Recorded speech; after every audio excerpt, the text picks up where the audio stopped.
Welcome to the Nick Bear Podcast. I've spent the past decade as a CEO building an industry-leading supplement brand. There's a story, there's a mission. Serving in the U.S. Army, first video in Korea, and creating a community of inspiring leaders.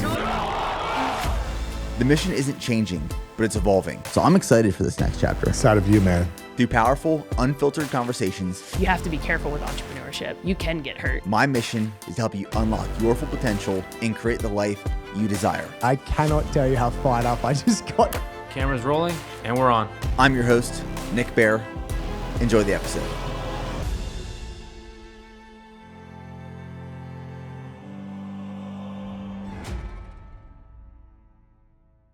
I just got back from drawing 12 vials of blood. I am officially, at the time of this recording, 16 days out from my bodybuilding show. I'm in diet brain zombie mode as we speak. What I want to cover in this episode is my personal experience training for both performance and physique goals, and which I personally recommend. I'm not saying one is better than the other, but which one I personally recommend, performance or physique. I'm going to talk about my changes in body composition through the bulk and the cut. So for the last 10 months since my last marathon, the importance of getting routine blood work done, the difference between overreaching and overtraining, and my future fitness goals and what I'm changing moving forward. So I got 12 vials of blood drawn. It's probably the most blood I've ever gotten drawn at once. It took like 7 minutes to draw 12 vials. I was actually getting nervous because this morning I was really feeling the effects of the diet, and I had my lunch literally waiting for me in my truck for as soon as I got done drawing blood. And the reason I went to draw 12 vials of blood is because I'm going to share my blood work with the world when I get those results back, which is hopefully next week.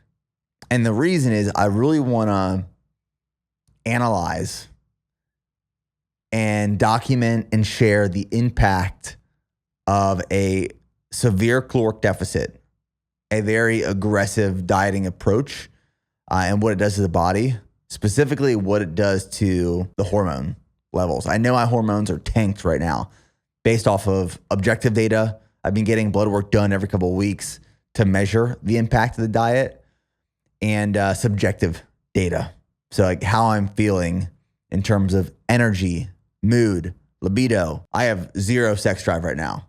Like the last thing I want to do right now is have sex.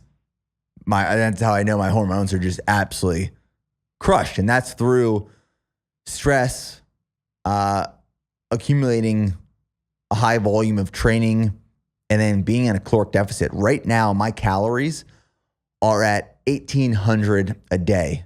And that probably sounds crazy because during my bulk, my calories were at a peak of 4,200.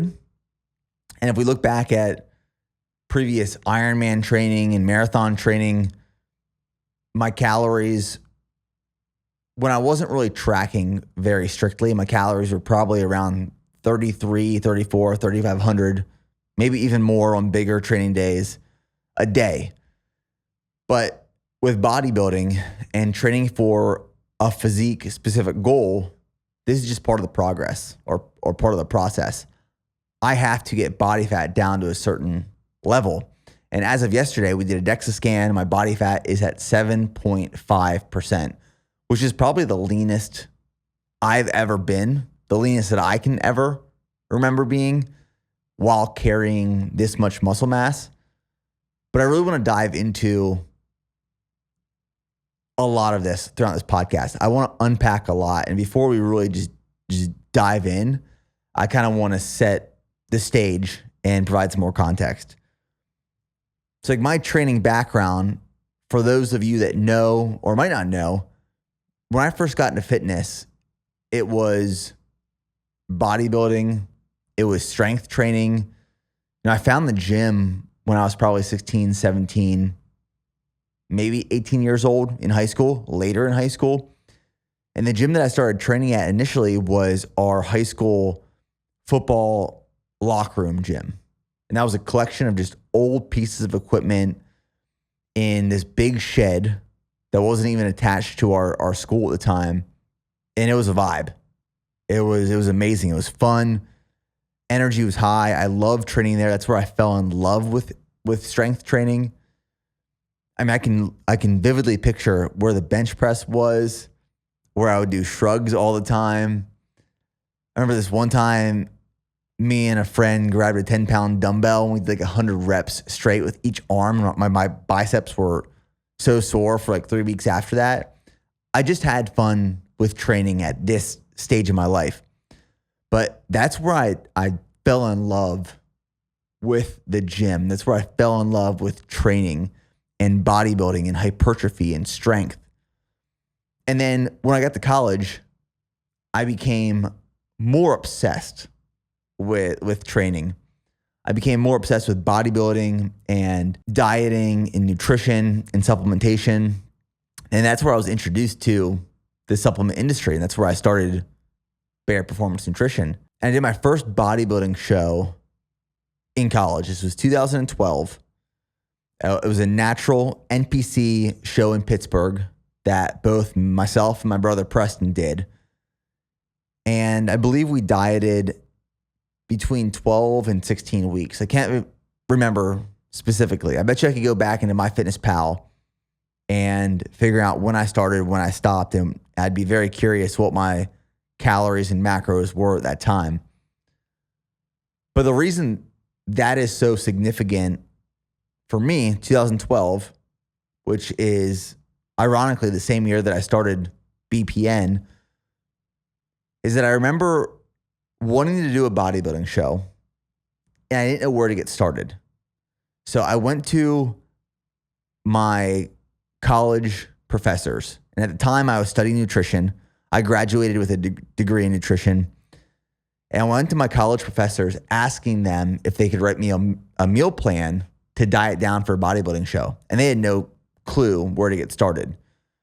You see, when I went to college, I thought that by studying nutrition, I was going to learn nutrition for sports performance. What we actually ended up studying was nutrition for disease intervention, cardiovascular disease, diabetes, which is interesting and super important on its own, but it wasn't where my true passion was. So what did I naturally do? I went to Google. I started Googling things.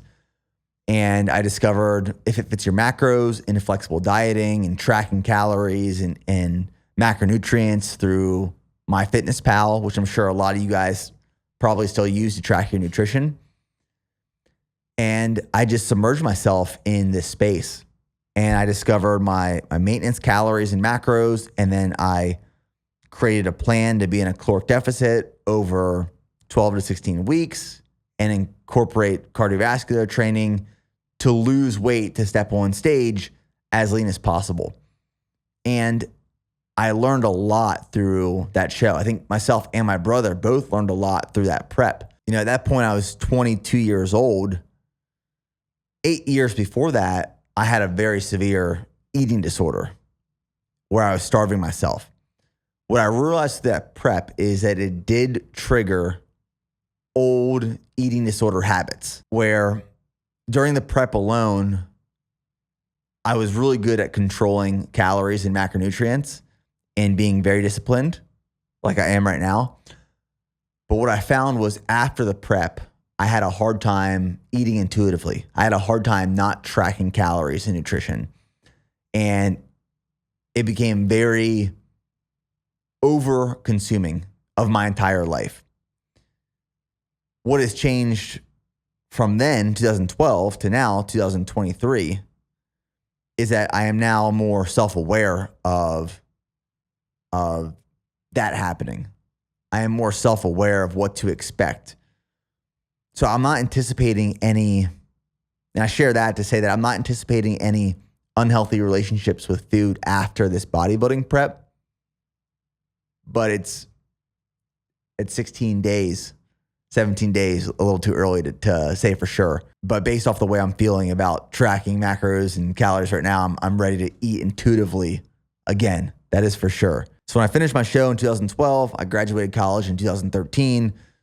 joined the Army, between those years until my first marathon in 2018, I wasn't quote unquote competitive bodybuilding, but I was living the lifestyle. I was eating the foods. I was training for hypertrophy in size and strength. I just wanted to get bigger and stronger. So I was living this bodybuilding focused lifestyle. It's the only way to describe it. Non-competitive. 2018, I wanted to dip my toes in the water in endurance training. And I signed up for my first marathon, which was the Austin Marathon. And it completely broke me off. I ran a 3:57. It was extremely difficult and challenging for me. But it was that small dose of difficult and challenging and discomfort that I wanted to do it again the following year. So I signed up for the following year's Austin Marathon. 2019, I ran slower. I ran like a 4-hour and 15-minute marathon, like 18 minutes slower than the previous year. Because one, I wasn't training properly. I didn't know how to train for endurance.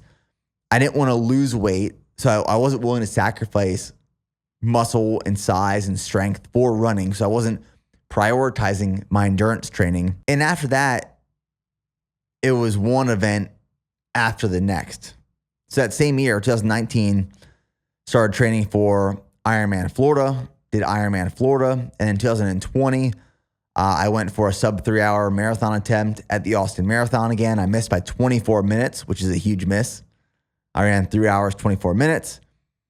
2021, I prepped for Ironman Florida. And, 2021, I prepped for Ironman Texas, which ended up being Challenge Cancun because Ironman Texas was canceled because of COVID. I also ran a sub 3-hour marathon during that prep in 2 hours, 56 minutes. And then we went right into Leadville 100 after Challenge Cancun. So 2021 was literally sub 3-hour marathon, Challenge Cancun, Leadville 100, which is a 100-mile ultra marathon in the Rocky Mountains of Leadville, Colorado. And then 2022, I wanted redemption because my time in Leadville wasn't as fast as I anticipated.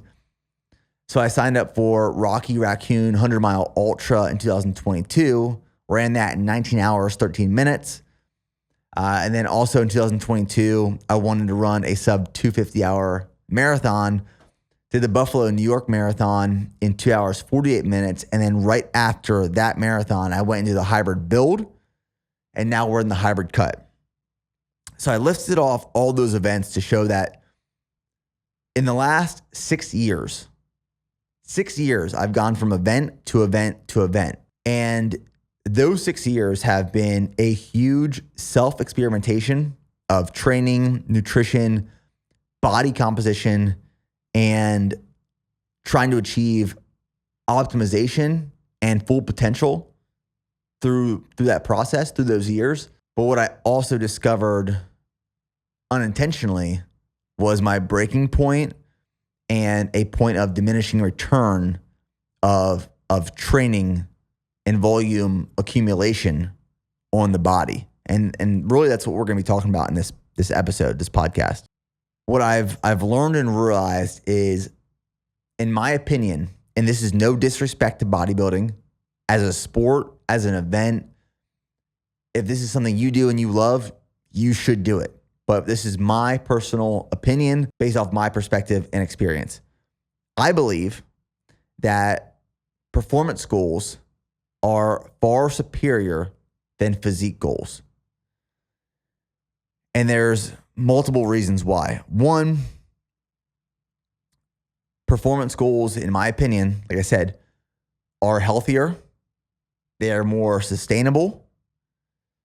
They fit into a lifestyle more efficiently and more effectively, while physique goals are all consuming. I mean, a physique goal, prepping for a bodybuilding show. And when I say physique goal, I don't mean like you're just trying to build bigger arms or bigger legs, or you're just trying to look better naked or be in better shape.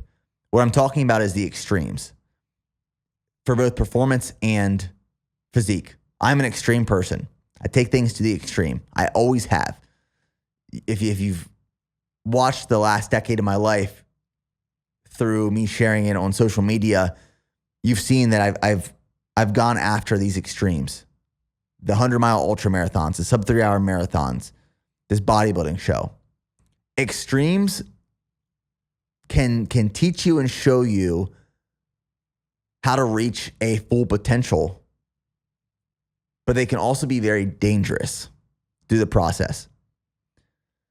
So when I say physique goals, I'm talking bodybuilding competitions. I'm talking trying to get as lean as humanly possible, where you're pulling your caloric intake down very, very low, running yourself into the ground.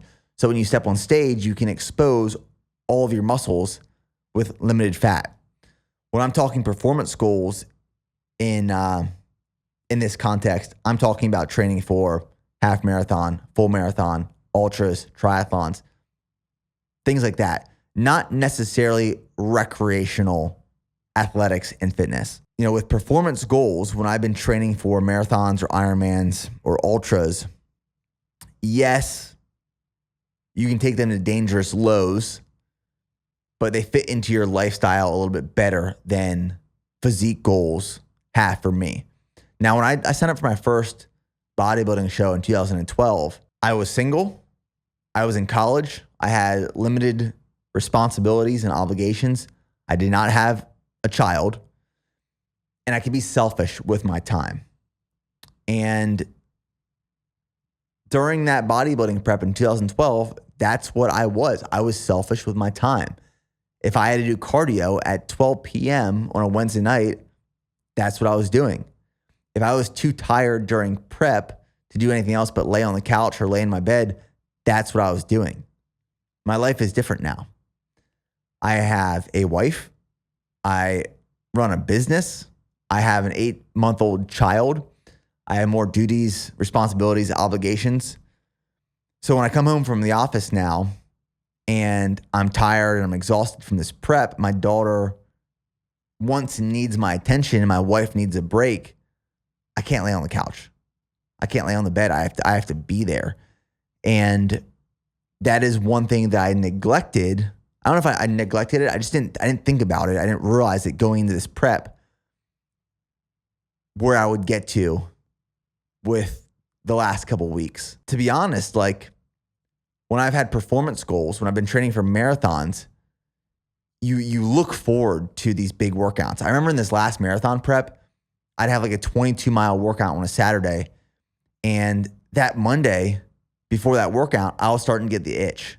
I was starting to get nervous for that workout. I was starting to get excited for that workout. I was planning out my carb up for it. I was full of life and energy and vitality. I was ready to crush that training session. And then we flip over to now being in this cut for a bodybuilding show. Making it through a training session is difficult. It's challenging because you are at your weakest. During a marathon prep, as we build into that race, you get stronger and faster and more durable. But for a physique goal, you get weaker as the process goes on. And for the physique goal, you're just focused on the food from one meal to the next. And, you know, having conversations with Steph, my wife, she pretty much says, like, at this point in the prep, I'm kind of useless. Not useless as a human being, but useless in terms of the conversations that I can have, the depth and substance that I can provide while I'm home. It's almost like I'm there, but I'm not. I'm physically present, but I'm mentally not, because I'm thinking about that next meal. I'm thinking about not being able to sleep at night because I'm so hungry. I'm thinking about food, right? I've been finding myself scrolling Instagram, looking at food pages. So I share some of that insight to provide context into how I felt during performance preps as opposed to physique preps. And it is personal preference, 100% personal preference. You know, I could talk to someone who loves training for bodybuilding and they could feel the exact opposite way I do about bodybuilding and performance goals. And that's okay because, like I said, It is a personal preference. But I personally don't like the way I feel during a bodybuilding prep. I don't like the way I'm showing up as an employer or a leader. I don't like the way I'm showing up as a husband and father. I don't like the way I'm showing up as a friend. And that is just having the awareness of how I feel and how it's affecting the people around me. Because I'm at a point in my life where I can't be selfish with my time, my energy, and my presence. And that's just some of the observations that I've made throughout this prep. You know, people are probably listening to this thinking, well, then why the hell are you doing it? Well, why are you doing this prep? I want to be a leader and an expert in this space. And I've never been a fan of someone who tries to be a leader and expert who hasn't done it themselves before. Yes, I did a bodybuilding show in 2012, but that doesn't count. That was so long ago.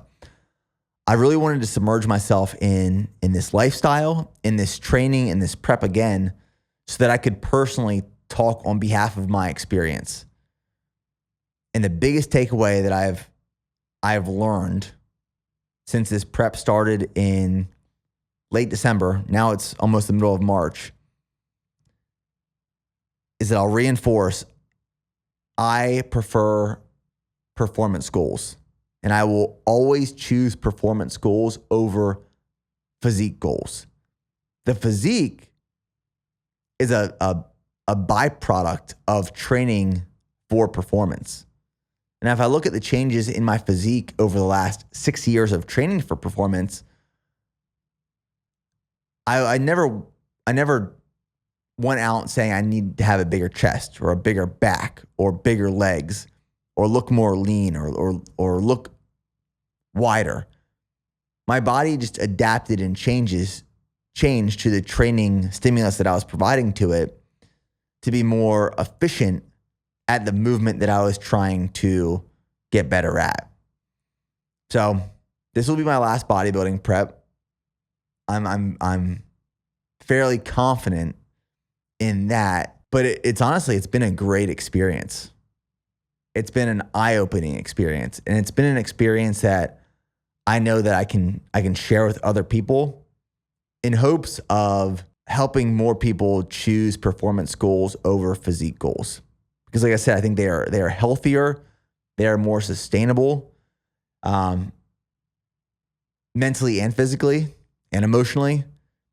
And not just for yourself, but for the people in your life, your family, your friends, your relationships, everyone in your life.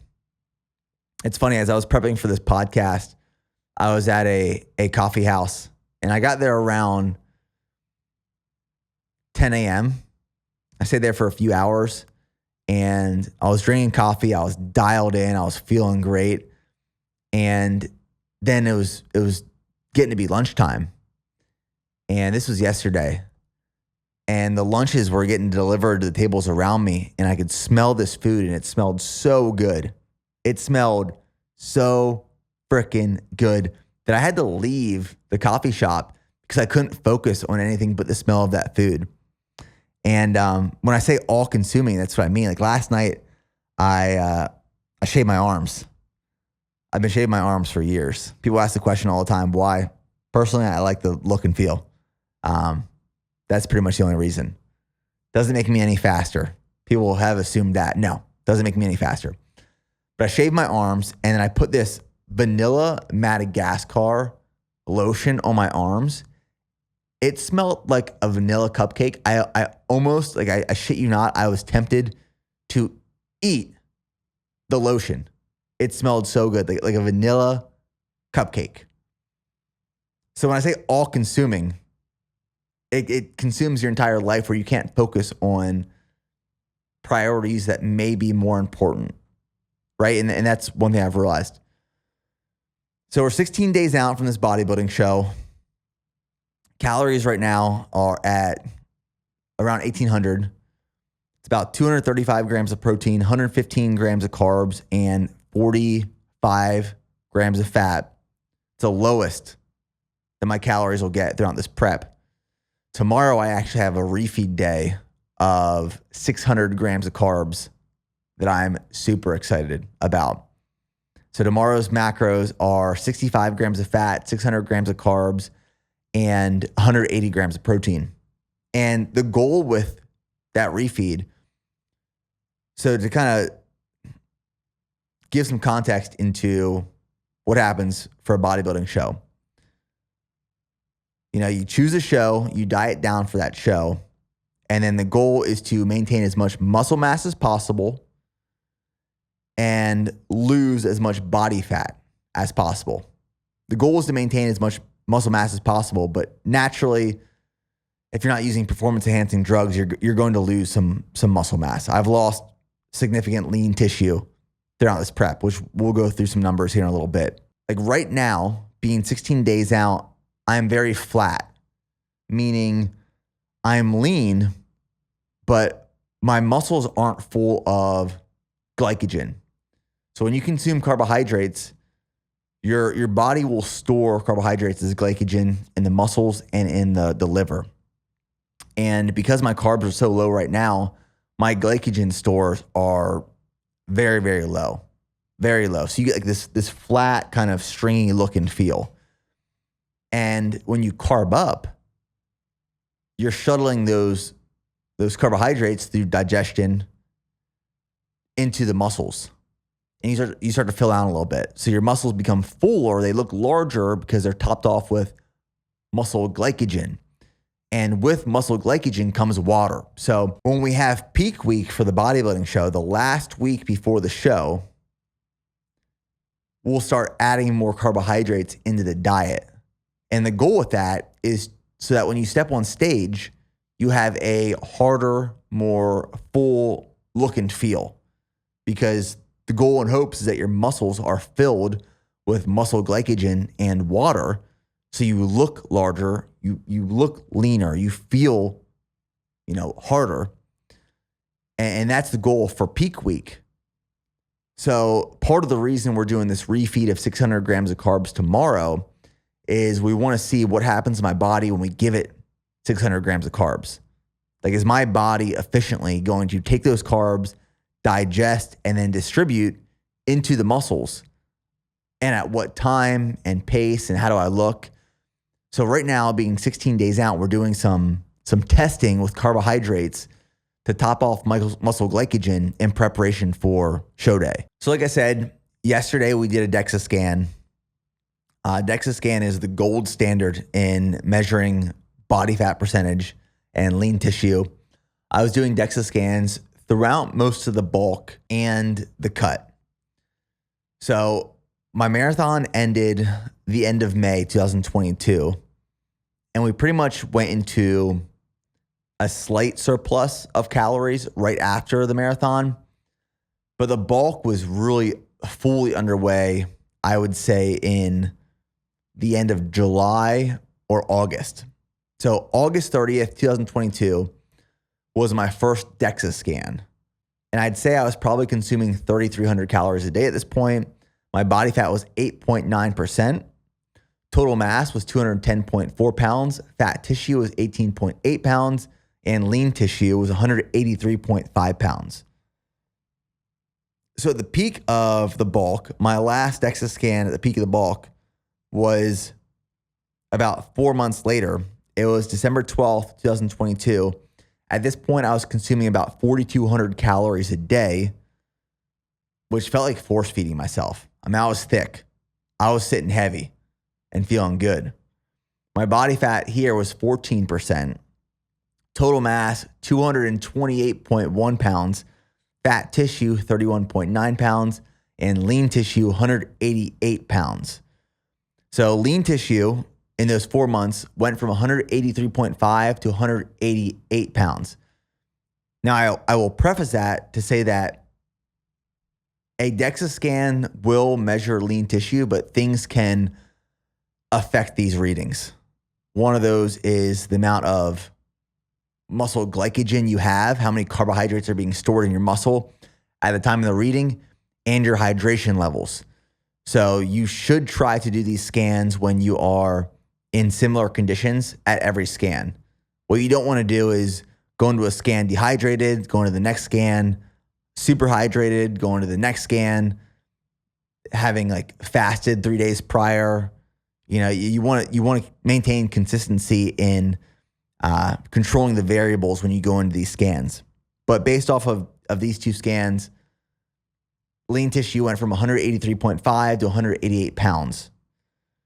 Now, my scan yesterday, which was March 8th, 2023, consuming 1,800 calories a day, body fat 7.5%, which, like I said, is possibly the leanest that I've ever been based off of objective and subjective data. Total mass, 201.9 pounds. That was measured via the machine that morning, yesterday morning on my scale. I weigh myself every single morning at 5 a.m., or I have at least during this cut. After I go to the bathroom, before I consume any liquid or food. Yesterday morning, I was 195 pounds, but the machine measured me at 201.9. Fat tissue was 15.1 and lean tissue was 178.6. So key takeaways. Peak of the bulk, I was 14% body fat. Last scan of the cut went down to 7.5. Total mass went from 228 to 201. Fat tissue went from 31.9 to 15.1, which is significant. Lean tissue went from 188 pounds to 178.6. Now, again, I will caveat to that. When I got my measurement at my peak bulk, my muscle glycogen was topped off. I was hydrated. Yesterday, when I got a scan, I was hydrated, but my muscles are very depleted in muscle glycogen right now because my carbs are so low, 115 grams a day. So did I lose 10 pounds of muscle or lean tissue? Probably not. But did I lose lean tissue? Yes, definitely. I've seen a decrease in muscle size and strength during this cut, but it's been a very aggressive cut. So I expected and anticipated that. But those are some of the changes we saw during the bulk and the cut this year. So I like getting blood work personally just to see how training is influencing biomarkers and if there's anything to really look out for. Now, I have stated many times before, I don't use performance-enhancing drugs, steroids, testosterone, TRT, hormone replacement therapy, any of that stuff. I don't use it. I think you can see and verify that with my blood work results. Like I said, we did blood work today. I'm going to have someone analyze that, and we're going to share that content maybe on the podcast, but definitely on YouTube. And I'm expecting my testosterone to be very low, if not the lowest I've ever seen, just based off of the way I feel. But at the peak of the bulk, December 2022, remember I was force feeding here, 4,200 calories a day. My total testosterone was 492 nanograms per deciliter, which is within a healthy range. I think like a healthy range is probably anywhere from 300 to 1,000 nanograms per deciliter. If you pulled someone off the street that was like 18 years old, they probably have a testosterone level of like 800 or 900 nanograms per deciliter, just like raging hormones. As you get older, your testosterone levels naturally decrease, but there's also lifestyle choices that can affect your natural testosterone production. That is diet, sleep, stress, alcohol, training, strength training. Yes, it helps natural testosterone production, but overtraining or overreaching too often will negatively impact natural testosterone production. So in December, my total testosterone was 492. My free testosterone was 6.98 nanograms per deciliter. Free testosterone is a testosterone that your body can use. It's unbound. My FSH was 3.0. The normal range is 1.6 to 8. And my LH, which we'll talk about this, was 2.8, and the normal range is 1.5 to 9.3. And my estradiol was 30. And a normal range is less than or equal to 39. So hormone levels looked really good in December at the peak of the bulk. Again, I was recovering very well. I was running less. I was running maybe 20 miles a week max. I was overfeeding. I was consuming a surplus of calories. I was sleeping great. Yes, we had a newborn child. I guess my daughter at that point was like 5 months old, but she's been sleeping really well since she was born. I can't complain about the sleep we've been getting with a baby in the house right now. And then, I got I got more blood work done in February. So last month, which would have been like the middle of the cut, my total testosterone was down 219 nanograms per deciliter. And I actually ended up getting a second blood draw because I didn't trust that one. I was like, there's no way I'm that low right now. I don't feel that crappy. I got a second blood test done by Inside Tracker. That one confirmed. It was 231 nanograms per deciliter. And my free testosterone was 2.48 nanograms per deciliter, confirmed by Inside Tracker at 3 nanograms per deciliter. My FSH didn't change. It was 3.0. My LH, my luteinizing hormone, went down to 1.2, and estradiol went down to 15. What is luteinizing hormone? Luteinizing hormone is a hormone that stimulates processes in your body that are important for sexual health, development, and reproduction. So the pituitary gland in your brain secretes luteinizing hormone, and luteinizing hormone stimulates your testes to make testosterone. So we can see, like, as I'm going into a caloric deficit, as training volume is accumulating, I'm not recovering as well, calories are decreasing, it's starting to affect my hormones. This was last month.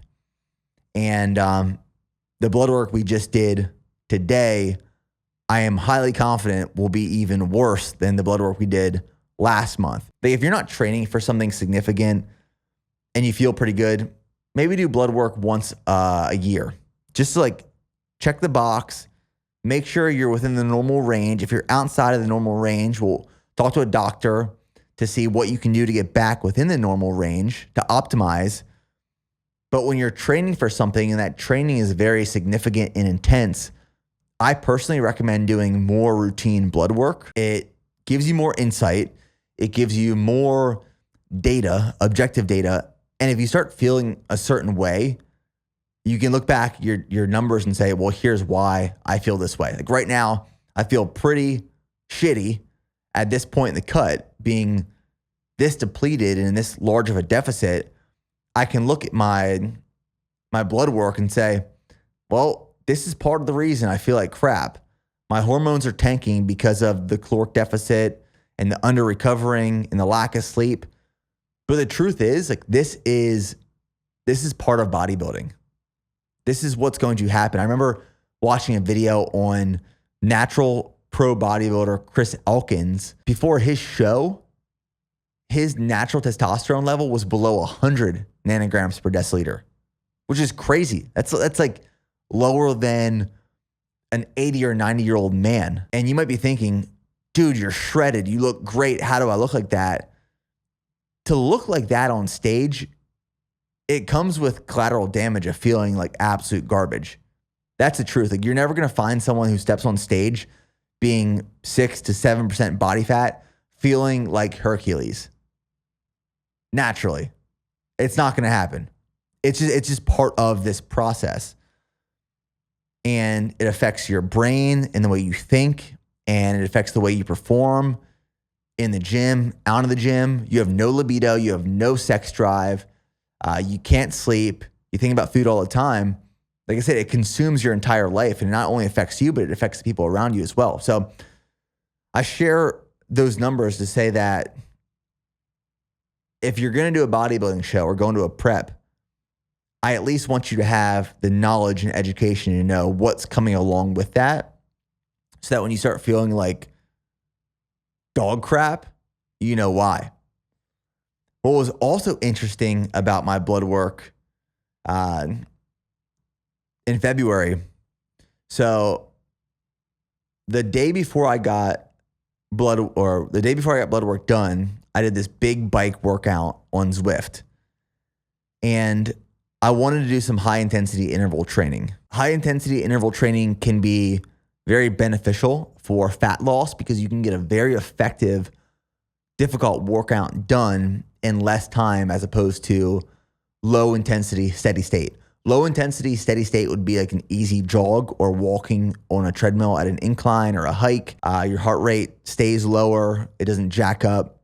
High intensity interval training is when your heart rate is going up at massive efforts and it's coming down and recovering and it's going back up. There's intervals, right? So I wanted to do a HIIT workout on the bike the day before I got Bloodwork done, which was probably not the smartest, to be honest. And I put out a massive effort on this bike workout because I hopped on the bike on Zwift and I was using my FTP, my functional training power from Ironman prep a year and a half ago when I was in Ironman shape. And it had me doing some of those intervals for a minute at 430 watts, which destroyed me.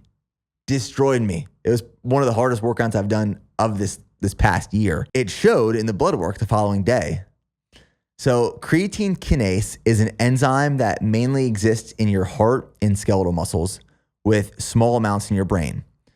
The cells in your skeletal muscles, heart muscles, and brain release creatine kinase into your blood when they're damaged. When you have muscle damage, you will have high amounts of creatine kinase in the blood. It's a byproduct. When I got blood work done in March of 2022, like I said, I get frequent blood draws done. This was during marathon prep, and the normal range for creatine kinase is between 44 and 380. My reading came back at 525. This might have been, I mean, I don't have notes on this, but I possibly did a blood draw like after a tempo workout or a big workout in late March, which is probably why there's an elevated creatine kinase reading. When I did blood work the day after the high intensity bike interval training workout, my creatine kinase was 1,035. Like I said, the normal range is between 44 and 380. Now, this was a clear example of me overreaching while in a deficit, while depleted, while not being able to recover effectively. I mean, the blood work shows. So after I saw this blood work, I decided no more high intensity interval training during prep anymore of this bodybuilding prep.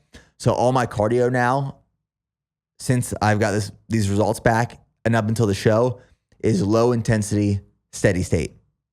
Easy runs. Like right now I'm running between 35 and 40 miles a week and just easy runs. The next thing I wanted to talk about was the difference between overtraining and overreaching. Now, during a marathon prep, for example, if you have a really strong training program and you work with a good coach, like, I've worked with Jeff Cunningham for my last 2 marathons. Jeff is really good at programming marathon training preps where he adds in these workouts that allow you to overreach, but then there's workouts that follow up that help you recover so that you're continuously making progress. But as I was doing some research in preparation for this podcast, I pulled some notes that Lane Norton made on a Facebook post in 2015, actually. But these comments, 8 years later, are still very accurate and true. And whenever I need like some firm guidance and information on training, nutrition information, Lane Norton is one of those guys that I reference frequently.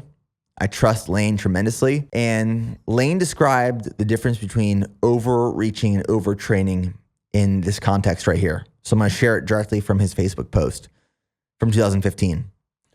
Overreaching is a period of time during a training block with the accumulation of volume and fatigue that causes an athlete's performance to temporarily decrease.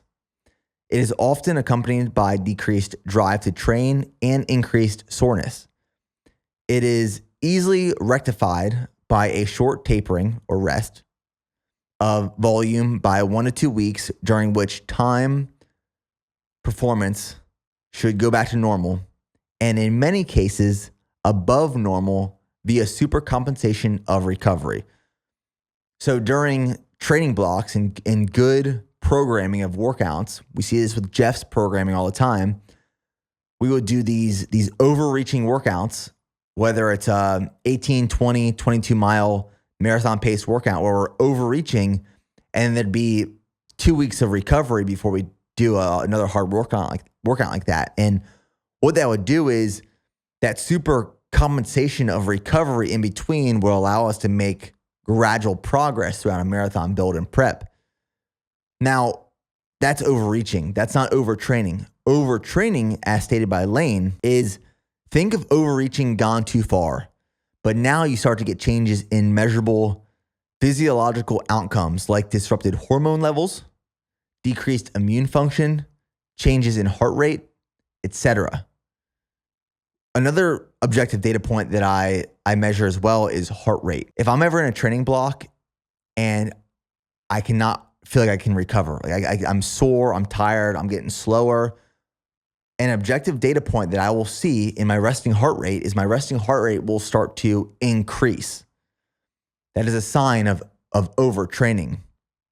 So what we're seeing right now in this bodybuilding prep, for example, is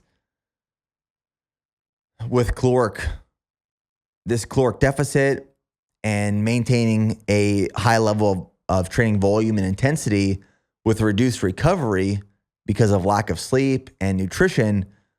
Well, we now start to see disruptions in hormone levels, changes in heart rate, decreased immune function. A lot of people in the back half of a bodybuilding prep will start to get sick easily.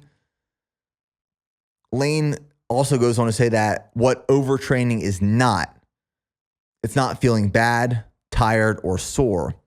Also, many people have the notion that overtraining is catabolic to muscle, that you can train a muscle so much that it actually becomes catabolic.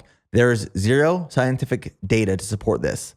Also, most athletes that actually get overtrained are endurance athletes or those who do competitions like Ironman because they do such an enormous amount of volume being work, and work is force times distance. I mean, during Ironman prep, I was 100% overtrained. I saw disruptions to hormone levels. I saw disruptions to sleep. I saw disruptions in performance. And working with Natasha, we actually decreased intensity and volume for a few weeks. I was able to dig out of that hole. But when it comes to overtraining, there's things that can add to these disruptions. So in a perfect world, which I don't know anyone who lives these conditions, maybe some professional athletes, but in a perfect world, you have no duties, responsibilities, obligations, but to train. Eat, train, sleep. Boy, then you can control those variables very well to get more effective and efficient without overtraining. But what does a normal person like you and me have to deal with? We have daily stressors. We have family. We have chaos and destruction and loss and work and family issues and all these things that compound. During my Ironman prep, yes, there was an increase in stress from physical training and volume, but it was the peak of me building the business. I just got married. There's lots of things going on in life, and that all can contribute to an accumulation of stress on the body.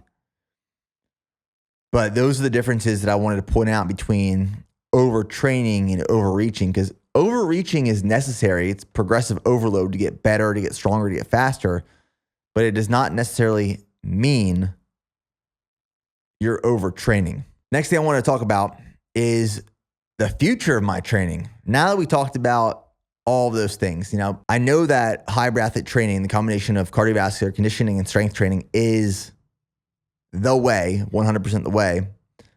But now, my training moving forward after this bodybuilding show, the questions I want to ask and answer is how can my training supplement my new chapter of life as a founder, as a leader, as a husband, as a father? How can it supplement and not take away from those priorities? How can training push me through ambition and overreaching goals?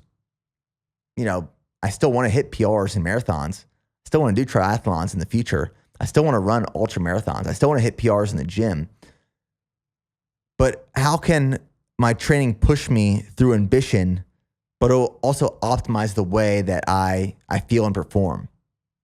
You know, right now in this bodybuilding prep, some may say that I look my best that I ever have, but I'm probably the unhealthiest I've ever been. I might be the weakest I've ever been. A 5-mile run right now at this level of leanness and on this amount of calories is challenging. It is. So like, how do I push myself ambitiously, but also optimize the way I feel and perform? And one thing I'm going to prioritize after this bodybuilding show is getting my hormones back to a normal range naturally through training, sleep, recovery, and diet. I mean, right now my dietary fats are so low. That's a huge driving factor in my hormones being tanked. Caloric deficit, lack of sleep, not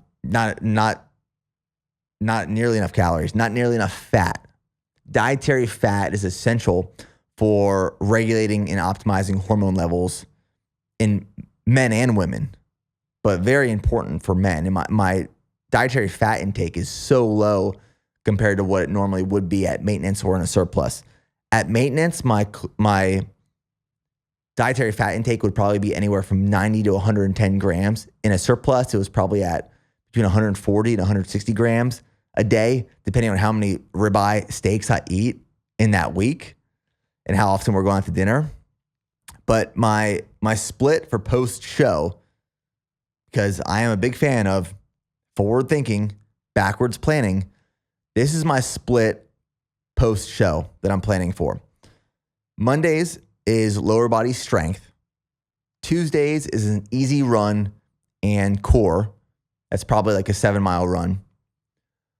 Wednesday, pull strength. Thursday, easy run and hit high intensity interval training. So it might be like 3 easy miles and some sprints or some hill sprints or a bike workout, something like that. Or I might just switch it up and do something crazy. Friday, a long run. So anywhere from 90 to 120 minutes. Saturday off. And then Sunday, push, strength, and core. That is my training split post-show that I'm planning to incorporate. And I'm super excited for that. And what I've learned through this bodybuilding prep is this is not the way that I want to eat and train and live. And that's okay. I respect the sport. I respect the people that train this way. I really do, because it takes a lot of time, a lot of dedication, and a lot of sacrifice. But for me, for the chapter of life I'm in right now, bodybuilding, competitive bodybuilding is not for me. Performance goals and total optimization is what I'm aiming for, shooting for, to support my priorities in life, being business, family, being a father, being a husband. And I'm really excited to share this next chapter of training with you guys, where it honestly might not be as much training volume as I'm used to doing or that I've done the last 6 years. That training volume will probably, most definitely, decrease. Intensity might actually increase for some of these training sessions. But I'm going to share and document this with you guys, as I know many of you are in life transitions. You're getting married, getting new jobs, growing up, starting families. And we can't necessarily train twice a day at the volume and intensity that we used to. So documenting the next phase of the hybrid athlete, and I'm looking forward to taking you guys along for that ride. So That is the episode. Hope you guys enjoyed it, and we'll see you in the next one.